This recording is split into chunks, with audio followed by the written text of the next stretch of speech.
don't care if I'm an extra, like I'm gonna be extra. You're gonna notice me. You're gonna notice who Kiah Dream is, or you're gonna at least be like, who is that?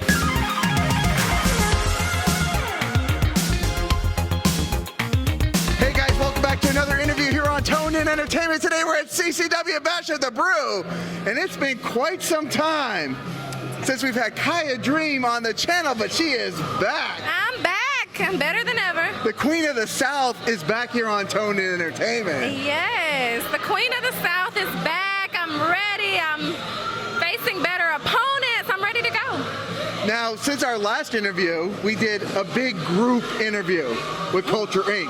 Yes, that was October of 2020. Yep. So it's been 3 years since we last spoken. I know, right? A lot has changed in that amount of time. Yeah, a lot has definitely changed. 3 years. That's crazy. Yeah, it's funny. I even tell the guys, because I've had the guys on a couple times since then, because I run into them quite often. Right. And I tell them, I'm like, you know, when we were introduced to you guys, I didn't even know who you guys were the day of the interview. Because you guys introduced yourselves, because it was Nick Holiday that made the interview happen. He brought, right, of course. He makes a lot of things happen, he right? Does. He's the manager. He does his thing. Right. So he introduced everybody, but since then, not only have I learned the name Kiah Dream, but so have a lot of other people out there. Yes, yes. So what would you say is the biggest lesson now that you've learned in these past couple of years, maybe about yourself? Just confidence. Just truly like learning who I was as a person, having the confidence in myself, knowing that I'm that girl, you know, like everything is just coming together now. Queen of the South. Everything makes more sense, because at the time I was new, I was not really sure of myself, and now it's like I know exactly who I am, and I'm here to take over. So speaking of exactly who you are, I love promos. I love when you guys and girls go a little bit above and beyond with your wrestling promos. And the promo that you cut on Kilynn King coming into this is one of my favorite ones that I've seen, like thus far, across anybody that's done anything. Yeah. So can you tell me a little bit about kind of the creativeness that goes into coming up with such a fire promo like that one? Yeah, so I have a really creative mind in general, and sometimes it'll just be at the gym, sometimes I'll be in the shower, just like randomly, and I put a lot of detail into like every video. So I'll say the process with that, I heard King and I'm like Queen, so I thought of chess, and I play chess, so I was like, okay, we can make something shake here. And then there was a giant chess piece, so I was like, okay, and that's that. But honestly, it just comes to me, like, and I'll write things down, or I have ideas months before, and then like the helicopter video I did a while back, I had that idea years before, and then when the time is right and we're in fits, I'll just throw it in there. But yeah, that's pretty much it. Now tonight you did battle it out with Kilynn King. There might have been a couple cheap maneuvers in there, and she came out with a victory some weird way, but we won't talk about that. No, let's not. Could you hear the crowd out there chanting Queen, Queen, Queen when you were in the ring? I thought they were cheering for her. No, they were saying Queen, Queen, Queen out there. Okay, well then I got a little upset. Maybe I shouldn't have. But yeah, I heard them cheering for her at first, which is why I got mad, because I was like, this is my debut, and who cares if she's returning? It's about me. It's about Kiah Dream, because I bring the glitz, I bring the glamour, I bring the star power. So can you talk to me a little bit about the ferociousness that goes through you when you're just laying a wallop on, like I could feel, like, I don't know, the energy pulsating when you are like laying the smackdown on somebody inside the ring. yeah, so I used to do jiu-jitsu and kickboxing when I was growing up, so like middle school, a little bit into high school, and I've been in a few real fights too, so Okay. had a few So you have things. real world experience. Yeah, so I just try to, think like, even though it is real, it's just like when I'm upset, like I'm not gonna be playing around. It's like, okay, like I want to put the energy into everything. Like, yeah, it's just really about the energy, keeping the energy up and keeping it exciting. And of course, like I want to win, so I'm not gonna play around. I could see in those real world fights, I don't think Kiah Dream came out on the losing side of those real world fights. No. Hell no. Nah. Hell no. Nah, I did not. Yeah, but that was my past. I'm a little bit better now. We all grow up and mature and move on. Yes, we do. Now, speaking of the past 3 years, you have done some, you've been to WWE, done some stuff. Yes. You've done some stuff in AEW. You got to tell me a little bit about both of those experiences. Yeah, so going to WWE, especially like for extra work, really prepared me to, I'll say, bring out my glam side more, because just being there, you're surrounded by, it's not like I feel like where I'm from, like you're a big fish in a little pond. Like there, it's like there's a lot of big fish, there's a lot of sharks. So if you want to stand out, you gotta, every detail matters, like from the outfits to everything. When I stepped in, like it's like, no, like I don't care if I'm an extra, like I'm gonna be extra. You're gonna notice me, you're gonna know who Kiah Dream is, or you're gonna at least be like, who's that? So that's what WWE taught me that, AEW too.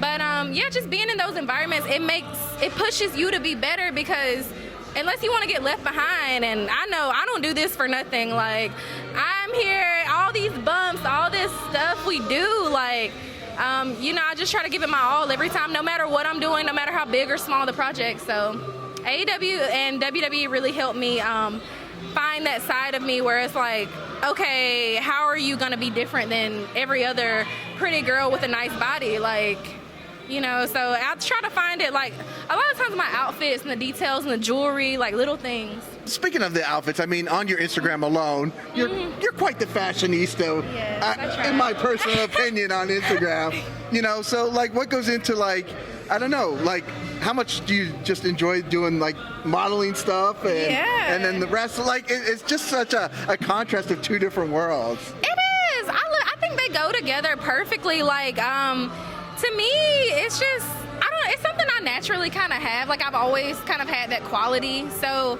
I'm a Leo too, so everything I do is over the top, everything is big, everything is, look at me, I'm here, like the dream is here. So that's something I've had just as a quality growing up, and it's something that's just a part of me. The details, like, to me, it's the jewelry, it's like even the accessories, like even things on this, the hair, these things, like everything, it all matters. So I really try to pay attention to detail. I've told Malik and Eli both, every time I see them get an opportunity, maybe on TV or in something with Booker T, I get just a little bit more excited, because like I feel like I've been with you guys since the beginning of like your guys' career. So every time I see you as well, I've reposted anything that you've done big time as well too. So when you get that call, like this is your dream, this is what you're really working for, and you really walk in, and like you said, you're trying to stand out, but like, what are the first emotions that come to you maybe when you pull up to the arenas on those days of those big events?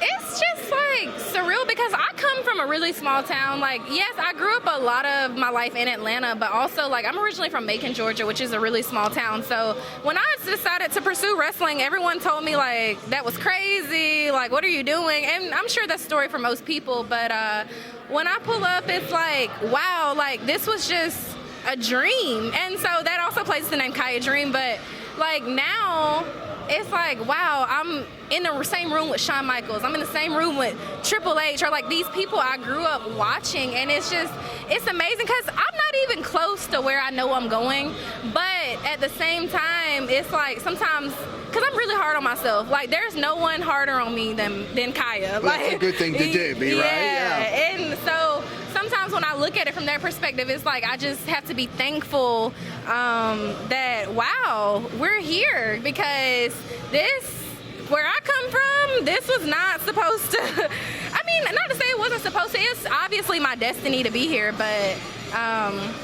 it's amazing. It's just like a surreal feeling. Gratitude is what I feel. For those people that thought you were crazy several years ago, what are they thinking now here in 2023? Oh my goodness, they just think I'm like, I've made it, I'm the biggest superstar, and they all eat those words, and yeah, it's a crazy thing to see.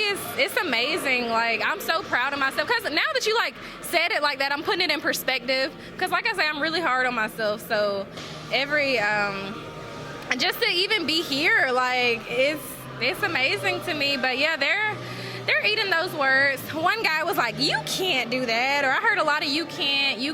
I'm like, why not? Like, looking at the other women, I was like, I can do that. And I had martial arts background anyway, even though wrestling's a little different, but I already had that. So I was like, yeah, I can definitely do this. So believing in myself, like, really helped me a lot. Now, this is a question I've thrown into my repertoire as of late because I just like to know a little bit behind the scenes or just something crazy that may have happened. I like to ask people now, what is like the most bizarro thing that's ever happened? Whether it's, you know, after the show doing an autographs or pictures with fans or inside the ring, something that maybe you didn't think would happen that just was crazy that happened.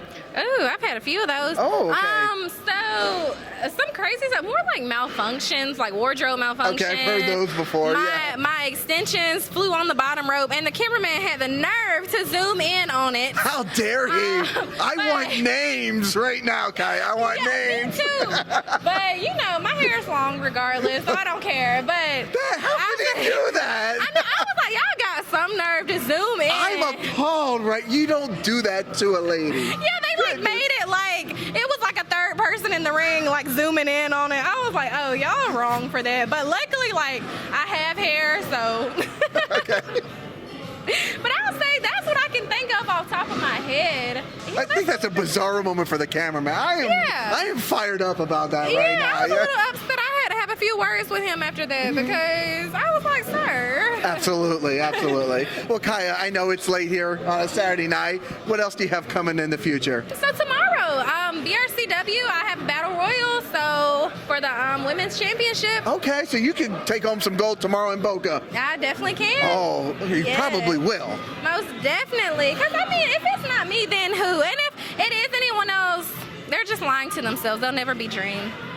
I like that. Well, Kiah, is there anything else we should know before we let you head on out tonight? Just follow me on Instagram. Stay tuned. Kiah Dream. KIAH Dream. And, yeah, just stay tuned. And watch me shine. That's what I'm talking about. Well, guys, if you like interviews like this with Kiah Dream, make sure you hit that red subscribe button so you can stay tuned in here to Toned In Entertainment for future videos. Subscribe to the channel.